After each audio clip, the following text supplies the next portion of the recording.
weeks long Wow. of 4 times a day, tapering her medicine. So, but in that time, she was still on contact precautions. So every time that we would go to, we didn't see family, we didn't see friends, just because you don't want to, especially when she was active. I mean, because tons and tons of people are carrying the spores, and that's not a problem to people.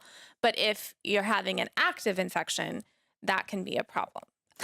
So you were responsible and not, Yes, but and other people. I didn't want to go into a doctor's office where other people were going to be on antibiotics. They're at risk. They have compromised immune systems. So like when we would go in, they would take us through a back entrance and everyone would put on their yellow gowns and glove up. And so it was an interesting experience. And I myself, when I had C. diff, was also in isolation and on contact precautions. And so was my husband. Oh my gosh. Which is an interesting experience. A high bonding experience. Yes. One of my best friends, I was the last one in our family to get C. diff. And I called her and I said, I can't believe it. I have C. diff. This is so horrible. What am I going to do? And she's like, well, you've joined the rest of your family. And I was like, what well, a that's positive kind of a good way to friend. look at it. Yeah. So, yeah.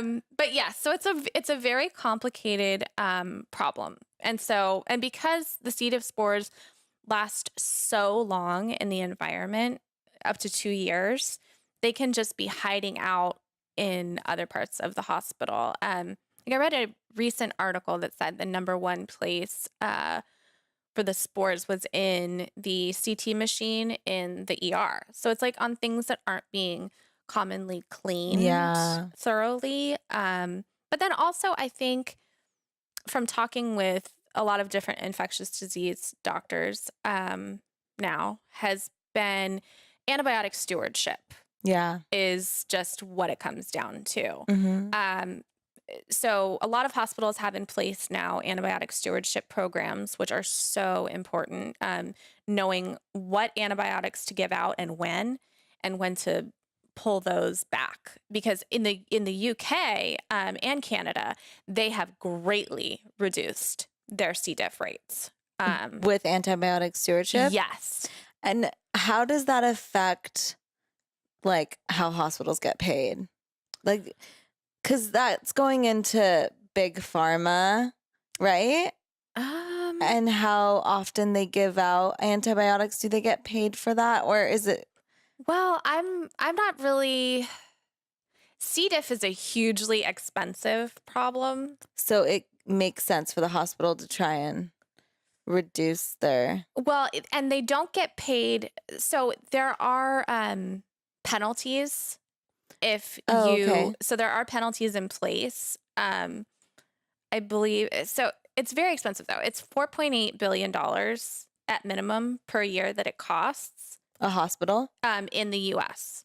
And then, our tax dollars do go to these public institutions. Mm-hmm. And then that's why we need to know the real numbers, because we are paying for that. Mm-hmm. We're paying for it. So we need to bring down the cost. Yeah. And C. diff is massively expensive. So now they're implementing an antibiotic stewardship. Yes, which would bring down their cost as well. I mean, nobody wants C. diff in their hospital. I mean, it damages your reputation. Yeah. It hurts patients. It hurts your staff. I've had so many nurses reaching out to me on my site where it's just heartbreaking. And then they can't really speak up against the hospital unless, they're in a union, but it risks their job. Nobody really wants to say that they've had C. diff. Yeah. So, nobody wants it there. Doctors don't want it there. The hospital administration. We have some of the most prestigious hospitals in the country right here. And it's shocking to know that they have some of the worst C. diff rates in the entire country. California, that's insane. We're a wealthy, prosperous state. We have the worst C. diff problems in the U.S. I wonder if people are more likely to take antibiotics here than elsewhere, or because they don't like maybe the lifestyle is like can't take time Can't off take work. time off. Yeah. Gotta keep going. Gotta get back to work. Gotta get back on it. When really you just need to take the time to rest and get better. Like this past, I am definite. You always need to go with what well, you can question what your doctor says, but Yeah. Go with your doctor's advice. I am not a doctor. But this past year after having C. diff, I got pneumonia. Oh my gosh. Which was such a bummer. So I'm there in the urgent care center. They just did my chest x-ray and I'm crying and they tell me, you have mild pneumonia. You need to start an antibiotic tonight. And I'm going, I can't take an antibiotic.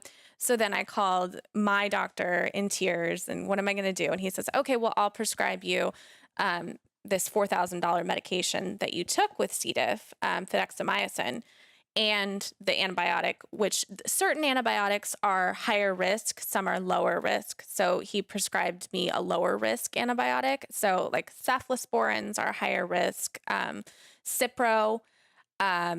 So he prescribed me Bactrim, and then why is it lower risk? Because for C. diff specifically, or in general? For C. diff. So some antibiotics are just like a carpet bomb. It's like everything in your gut is dead. Yeah. But then C. diff can live through anything. It's like the cockroach of the world, and then it just comes up and takes over. So some of them are lower risk. And then I am driving around at night trying to find my medicine with pneumonia. And then it turns out insurance won't cover the $4,000 one unless I have a positive test result again. So I had to actually have C. diff again to get it. So they don't let you prevent? No. So they said, what'd you do? I did not take the antibiotic. Yeah. So I talked with either antibiotic or either. Wow. Yeah. So I which don't no one do that on their own, but I went along with my infectious disease doctor, my general care practitioner, and my cousin, not my cousin. Husband. my cousin, Dr. Dude, he's like a 35-year trauma doctor. Oh, wow. And everybody said, do not take the antibiotic. Your risk of having C. diff again and dying from C. diff is way higher. Yeah. So I went on bed rest and I wrote it out and I took natural homeopathic remedies and I got better. How long did it take? It took like a little bit over 2 weeks, which that's a long time. It's pneumonia though. So it's like, it makes sense. Yeah, it's a long time, but do you know what's longer? Dying. Having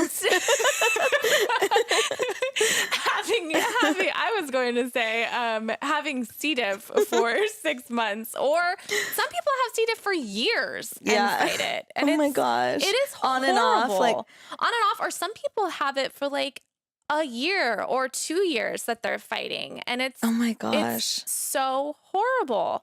And then they end up, luckily now the FDA has cleared FMTs, fecal transplants. Yeah, we were talking about that. Yes. So that's... Will you explain a little bit about fecal transplants? Because I think it's such a foreign concept to a lot of people still. It was to me. Yeah. When I first started this journey. So my daughter had the recurring C. diff, which is an absolute nightmare. My poor baby was 3 years old and she was going poop like 30 times a day. She was having rectal prolapses where her actual inside of her butt was coming out. And we would have to take her into the ER and they'd have to reinsert it. And it was like she had a fever. Oh my gosh. How many times did that happen? That happened twice, which is extremely rare. So then we went. Painful. It was horrible. So we went through the cystic fibrosis testing, which she doesn't have, because they're wondering if there's like underlying immune issues, but she doesn't have any. It was just that horrible. So she had like 105 fever. She just lay around all day and be like completely white and pale and not moving. It was, I really wondered if she was going to die. And my doctor my pediatrician is amazing. Oh, And she that's called good. me every single night for 6 months. She Wow, called me from that's her family vacations in San Francisco. She's an angel on earth. But so we went through all these different treatments, and then we got to the vancomycin pulse. And once you have recurrences, every time it happens, it's more likely to reoccur. Oh, okay. So I think by the time we got to Arden's, it was on the 4th try. It was like had a 60% failure rate or higher, 80%, something like that. So I'm going, well, what next? Yeah. Because we were offered the fidaxomicin trial, but it was a double blind, and I couldn't risk even one more day of her going that much. And also, I had just been sick myself and had been on antibiotics, so I was at risk for contracting it. Mm-hmm. So I'm caring for her, and then you have to wash in between for at least 30 seconds, glove up, use all the disposable things. So I mean, it's an all, and it doesn't stop at night. It's just like it continues. Continuous. Did you ever feel like, I mean, it's your daughter. Like, did you ever feel like you didn't want to touch her, but then you felt guilty? Yes. It Oh was my gosh. horrible. I'm it was sure. horrible. And, I asked my doctor, I was like, or my pediatrician, I'm like, I'm scared to touch my own 3-year-old. That's terrifying. I'm scared to touch her. And she said, wear gloves and then wash your hands after, which it's my baby. Yeah. It was really just heartbreaking. But so then our next step after that was going to be a fecal transplant. So we met with this amazing gastro doctor at Chalk, who he is differing in his opinions. So it's a lot of doctors feel so up to 80% of babies carry C. diff. Oh, okay. Because great. but not yours. Yeah, not mine. So because C. diff is everywhere in the environment. There's tons of it in hospitals, and then you bring it home. So, but he differs in his opinion that some babies do actually experience C. diff infections because it's thought that the receptors in the gut can't distinguish the toxins. So babies can't suffer from C. diff infections, but things are changing. So this is controversial, and I'm sure a lot of people will disagree with me on it, but I went through my baby having a C. diff infection and just tons of mucus, tons of blood, well, not tons of blood, but blood and just like sludge pouring out of him. So I've seen that happen. So he's treated tons and tons of lots of kids who've had C. diff infections. So our next step with him was doing a fecal transplant, which is where you take the stool from a healthy donor and you insert it into the host usually through an enema. So they take the poop and they put it in a blender and they turn it into a slurry. Okay. And they go in through a colonoscopy usually. Some people do at home fecal enemas. Yeah, I've heard that. Yes. So they're they're just on their own because it's expensive, right? Usually actually insurance covers it now, and it's actually much cheaper than fidaxomicin. So it's actually going to be like it may be the new standard of care. So people are going to be hearing a lot more about fecal transplants. There's too many people who have C. diff and it is very effective. But some people do need more than one. Some people need multiple.